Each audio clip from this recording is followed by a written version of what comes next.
ஒரு கள்ளமாக இருந்ததெல்லாம் அதை மக்க வச்சு இவங்க கிட்ட தான் இப்போ ரெடி பண்ணுது.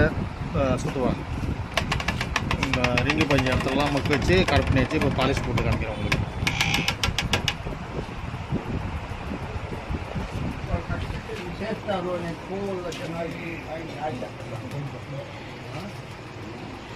చేస్తారు జనాలు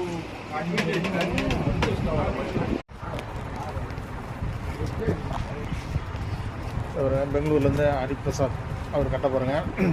இந்த பழம்லாம் இருந்தது, பழத்தெல்லாம் ரெடி பண்ணி பாலிஷ் போட்டாச்சு பாருங்கள். அண்ணன் சுப்பிரமணிய அண்ணன் வந்திருக்காரு, நம்ம ஹரிபிரசாத் இருக்காரு. உங்கள் கட்டையெல்லாம் ரெடி பண்ணியாச்சு. நம்ம தம்பிங்கெல்லாம் வந்திருக்காங்க. ஆமாம், அண்ணன் சிசிய பசங்கள்லாம் இருக்காங்க கூட. அவர் தான் ஹரிபிரசாத். அவர் கட்டையை அப்புறம் ரெடி பண்ணியாச்சு, பாலிஷ் போட்டாச்சு.